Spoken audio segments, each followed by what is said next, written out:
Thank you, dear Prime Creator of all that is, for our ears to hear, for our eyes to see, and our voice to speak. Our foreseeing is a gift that allows us to co-create our future so that we are not aimless in our endeavors.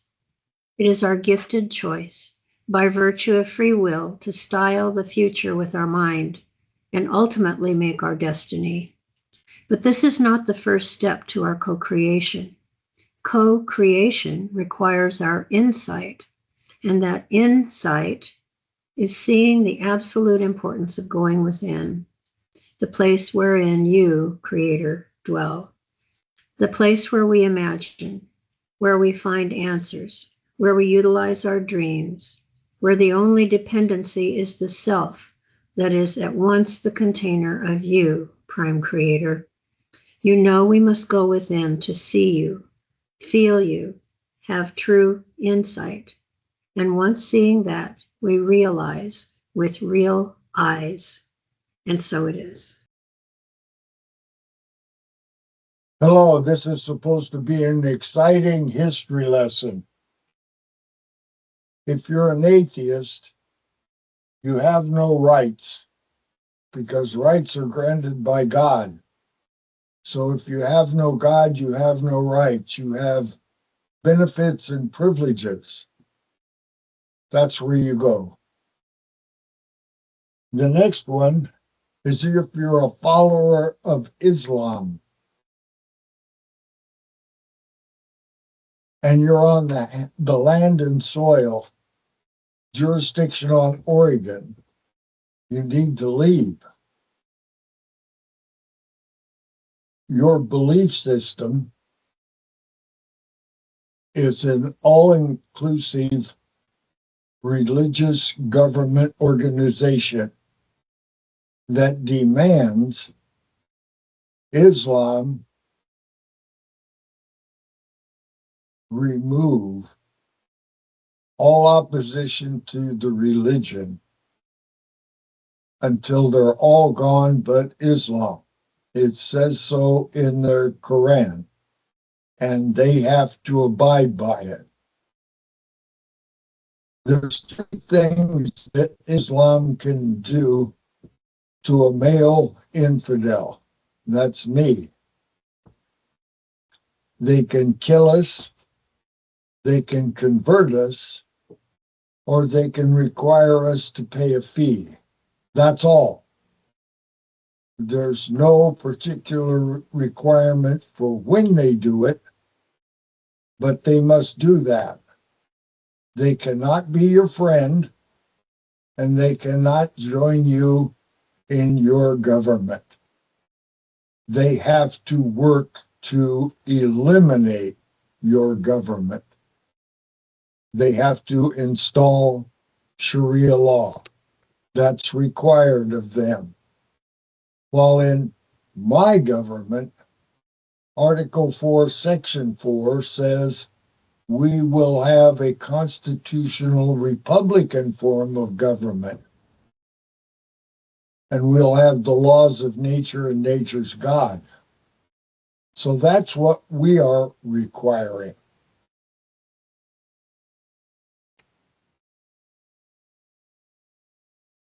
So if you're one of the people in the general public, the body politic, the people at large, if you're one of us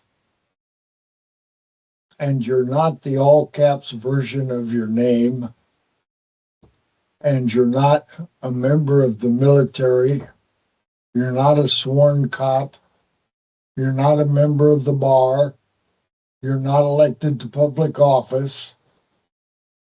If you're those, then you already have an obligation that removes you from being one of the people. That's how it is. So when the sheriff decides to be the sheriff, and they assume that they can do it, and they file the paperwork, they remove themselves from the body politic to apply for a specific job. That specific job is for our peace, safety, and happiness. That's what it's for. That's why they exist. They lose track of that. The reason they lose track of it on Oregon is Article 7 amended. 115 years of organized crime by the Bar Association. Currently, the Oregon State Bar Association and the judiciary on Oregon.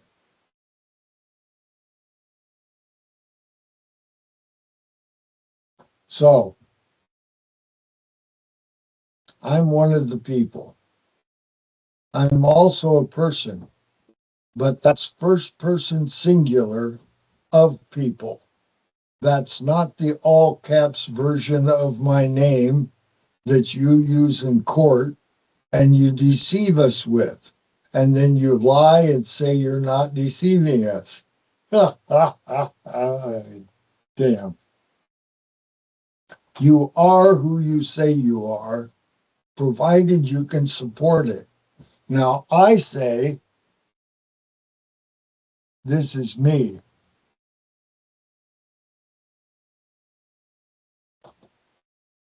And I support it. And I've been doing that for years. And there's a bunch more just like me that are doing the same thing.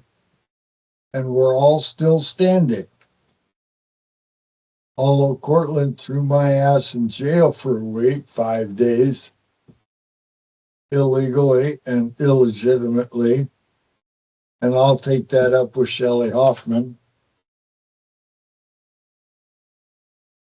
So, if you're a Satanist, if you believe in evil, that evil character, Baphomet or whatever,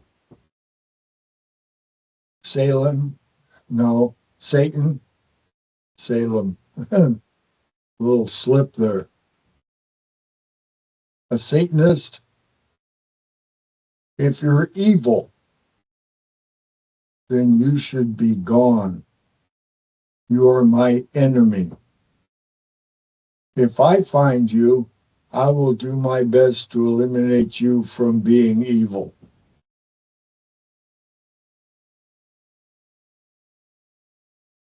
So, self-correct. Those people that are in public office that have been elected, however illegally and illegitimately they were elected, should they choose to do the right thing, should they choose to be what they're supposed to be and provide us original jurisdiction, not color of law. Should they choose to do that, they can self-correct. We'll help them. Should they not choose to do that, then we will do our best to make sure they never get elected to another office. Now, there are people that are striving to be elected that are not capable of serving in the office.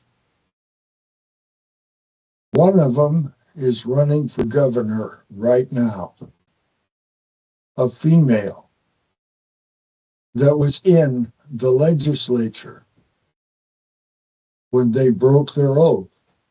She was one of the 89. Mike Neerman let us in. The cops hit us with sticks, not me, but others, and sprayed them with spray, not me, but others. I was close. I helped them out. Washed eyes out. Hi, Valerie. So here we go. We're going to provide all of our sheriffs with as many opportunities to self-correct as we can. And we're also going to go to